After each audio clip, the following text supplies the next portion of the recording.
सबसे पहले तो बाड़मेर और जैसलमेर से जितने भी बंधु यहाँ पर पधारे हैं, बुजुर्गों को प्रणाम और युवाओं को नमस्कार।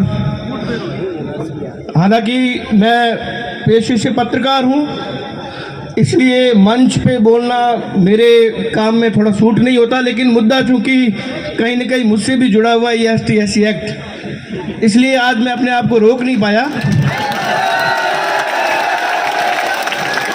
बंधुओं, एक बात बताइए कि आपके आसपास, मैं भी गांव में रहता हूं, आपके आसपास भी दलित रहते थे, आपके स्कूल में पढ़ते थे। मैंने तो मेरे जन्म 87 में मैंने कभी किसी के साथ न तो भेदभाव होते देखा, न भेदभाव कहीं होता है जितना ये बताते हैं। बावजूद इसके कुछ लोग सिर्फ इस एक्ट के आड़ में प्रताड़ित करने और तथाकथित रूप से ये कहने की आज़ादी से पहले हमारे पे खूब अत्याचार हुआ, तो अब शायद वो इसका बदला ले रहे हैं। मैं वर्ष 2018 की बात पे आना चाहूँगा कि मेरी 7 पीढ़ी में कोई बिहार नहीं गया। मेरी 7 पीढ़ी में कोई बिहार नहीं गया और इस ST/SC एक्ट ने मुझे वहाँ पर 6,500-7 हज़ार सेंट्रल जेल बेहूर के कैदियों के बीच में रखा। और जब मैं वहाँ से बाहर निकला तो मैंने संविधान को सलाम किया कि ऐसा संविधान भगवान किसी दुश्मन देश में भी न दे जहाँ पर बेकसूर आदमी को जेल डाला जाता है। सारे राजनेता वोट बैंक के लिए बिल्ली की तरह अपनी आंखें मूंद सकते हैं, लेकिन ये बात वो ना भूले कि अगर इसी तरीके से मिसाल बनती गई ST/SC एक्ट के तहत जो प्रताड़ना, तो आप भी कभी बचेंगे नहीं। ये लिख के ले लीजिए। आप अगर ये सोचते हैं कि आज अगर हमारे बोलने से हमारा वोट बैंक खराब होता है, तो आपके ऊपर लानत है, क्योंकि आने वाली पीढ़ियों को आप बर्बाद कर रहे हैं। हमारी पीढ़ियां आपको कोसेगी कि आप जब बोलने वाले ओहदे पर थे तब आप खामोश रहे, और इस खामोशी की वजह से आने वाली पीढ़ियां दब दब के रहने को मजबूर हैं। हम किसी जाति के खिलाफ नहीं, हम किसी वर्ग के खिलाफ नहीं, हम किसी के खिलाफ नहीं, लेकिन अगर हमारे वेद भी कहते हैं, पुराण भी कहते हैं, हमारे जितने भी धार्मिक जो रूप से, सामाजिक रूप से जो अगुआ है, वो कहते हैं कि अन्याय को सहन करना सबसे बड़ा गुनाह है। तो क्या आपको लगता है कि सिर्फ और सिर्फ खुन्नस निकालने के लिए किसी के पीछे सिंग लगता है तो उसको निशाने पर लेने के लिए आप ST/SC एक्ट को टूल बनाए और निर्दोषों को जेल में डलवाए? आप इस एक्ट की सबसे बड़ी दुखद पहलू को देखिए कि आपकी घर की महिलाएं, आपका बच्चा अगर वो UPSC RPSC के लिए या किसी सरकारी नौकरी के लिए प्रयासरत है, आप कभी भी इस बात को लेकर अपने आप को सुरक्षित महसूस नहीं कर सकते कि ST/SC एक्ट उसको प्रभावित नहीं करेगा। तो अगर पीढ़ियों को बचाना चाहते हैं तो इस एक्ट का एक बार पुनर्मूल्यांकन होना चाहिए।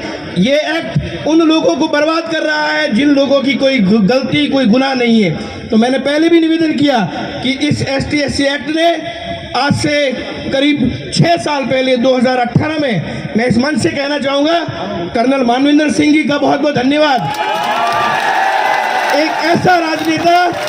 एक ऐसा राजनेता जिससे मेरे कई मनभेद हुए होंगे, क्योंकि मैं पत्रकार हूं, हर किसी को खुश नहीं रख सकता, एक पक्ष मेरे खिलाफ होगा ही होगा, लेकिन मैं कर्नल मानवेंद्र सिंह को इस भीड़ के माध्यम से धन्यवाद ज्ञापित करता हूं कि आपने आवाज उठाई, तभी मैं आज आपके बीच में हूं। वरना इसको टूल बनाने वाले लोगों ने मेरी हत्या की पूरी साजिश कर दी थी। मेरे को बिहार जेल से अगर वो बचा के लाए, और सर्व समाज के लोग जो मेरे जेल जाने के बाद इस कलेक्ट्रेट के आगे यहाँ धूप पर आंदोलन कर रहे थे, वो 6 साल पुरानी बात आज भी है। आंदोलन आज भी आपको करने पड़ रहे हैं, लेकिन भविष्य में आपको आंदोलन नहीं करने पड़े। इसलिए आवाज को बुलंद करिए, कहिए कि हम न्याय के साथ हैं, लेकिन अन्याय का विरोध हम करेंगे। अगर नहीं करेंगे तो हमारी पीढ़ियां हमें कोसेगी, और आज का आपका राजनीतिक भविष्य बचाने के लिए आप भविष्य को बर्बाद नहीं कर सकते। राजनेताओं को एकमात्र यही चीज कहना चाहूंगा कि सहूलियत रखिए कि आप वोट बैंक आपका खराब नहीं हो, हम भी नहीं चाहते खराब हो, लेकिन आपके बच्चे अगर इसी तरीके से सिर्फ इस कारण कि वो राजपूत है, वो ब्राह्मण है, वो सवर्ण है, इसलिए किसी की किसी से नहीं बनती तो उसको अंदर उठा के डालना है, तो ST/SC एक्ट का मुकदमा कर लीजिए।